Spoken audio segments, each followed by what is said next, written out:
मैं तमाम मध्यम वर्ग के उन परिवारों, उन लोगों की तरफ से कुछ सवाल रखना चाहता हूं माननीय मंत्री महोदय, जो ज़िंदगी में बड़ी मुश्किल से एक गाड़ी खरीदते हैं।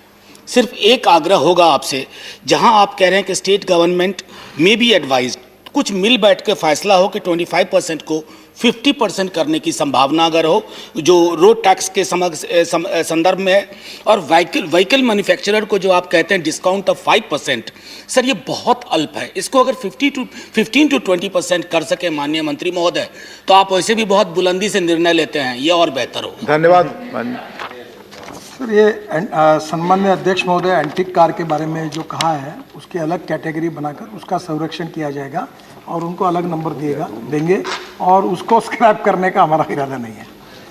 दूसरा, जो मनोज झा जी ने कहा है मिडिल क्लास की बात करके, मैं अपने खुद के अनुभव बताता हूँ। मैं जब कॉलेज में था, यूनिवर्सिटी में लीडर था, तो मैंने स्कूटर ली थी। तो मुझे स्कूटर उस समय 22 किलोमीटर एवरेज देती थी। आज जो स्कूटर है वो 88 किलोमीटर तक गई है बाइक। तो आप समझ लीजिए कि 22 किलोमीटर का एवरेज का और 88 का कहा। दूसरी बात, इसके बाद इलेक्ट्रिक आई है। अभी मैंने बुलेट प्रूफ गाड़ी छोड़ दी और मैं इलेक्ट्रिक कार में अपने कॉन्स्टिट्यूंसी में घूमता हूँ। तो जो गाड़ी का खर्चा था, जो 20 से 25 हज़ार रुपये था, वो इलेक्ट्रिक का खर्चा 2,000 रुपया है। तो इतना सेविंग है कि आपको मिडिल क्लास का उसमें फ़ायदा होगा और ये जो इफ़िशियंसी बढ़ती है, इससे स्पीड भी बढ़ेगी। और दूसरी, जो रोड की सुरक्षा है, ये ब्रेकिंग सिस्टम है, ये 15 साल पहले की ब्रेकिंग सिस्टम और आज की इसमें टेक्नोलॉजी बदल चुकी है। और हमारे देश में कोविड से तो कम लोग मरे हैं, हर साल 1.5 लाख एक्सीडेंट हो रहे हैं, 3-5 लाख एक्सीडेंट हो रहे हैं, 1.5 लाख लोग मर रहे हैं। और उसमें से ऑटोमोबाइल में हमने काफ़ी सुधारणा किया है और इसमें मरने वालों में से 18 से 35 वयोवर्ग के यंग लड़के मर रहे हैं, जो कोविड से भी ज़्यादा है। और मैंने अभी सांसदों की अध्यक्षता में हर जिले में कमेटी भी अपॉइंट की है। तो टेक्नोलॉजी बदलने के कारण सुरक्षा भी बढ़ेगी। जो बात 5% की कही है, वो ऑटोमोबाइल वालों से हमने बात की है। कुछ लोगों ने एक्सेप्ट किया, कुछ लोगों ने नहीं किया, पर मार्केट फोर्स में सब लोग एक्सेप्ट करेंगे 5%। ये उनके तरफ से होने वाला है, इसमें हम कुछ कह नहीं सकते। एक बात आपका मुद्दा जरूर है, वित्त मंत्री जी को मैंने वैसे अनुरोध किया है कि ये स्क्रैपिंग पॉलिसी के कारण जो पुराने व्हीकल स्क्रैप होंगे तो लोग नए व्हीकल खरीदी करेंगे।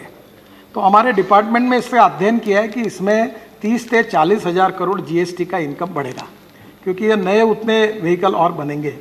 तो उसमें स्टेट का भी हिस्सा होता है और भारत सरकार का होता है। पर उसके बारे में आदरणीय वित्त मंत्री जी जब कभी उनको उचित लगेगा, तो उसमें अगर उनको लगेगा तो विचार करेगी। तो उसका रिकमेंडेशन हमने उनके पास किया है, पर अंतिमता वो वित्त मंत्रालय का फैसला होगा, क्योंकि देश का प्रदूषण कम करने के लिए और इनको इस प्रकार की सहूलत देने के लिए उपयोगी होगा।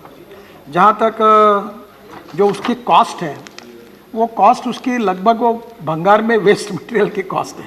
अब कुछ ट्रक तो ऐसे हैं कि मैंने मजाक में कहा था कि कुछ गाड़ियाँ ऐसी बनी है कि हॉर्न छोड़कर सब बचता है।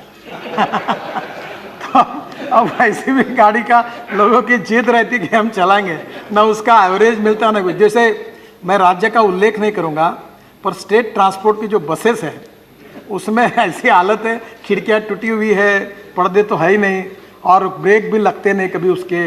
अब वो इतनी ख़राब कंडीशन में, और उसके एक्सीडेंट्स होते हैं और एक्सीडेंट के कारण हम लोगों की सुरक्षा नहीं कर सकते। तो कहीं ना कहीं ये win win situation for all stakeholders है।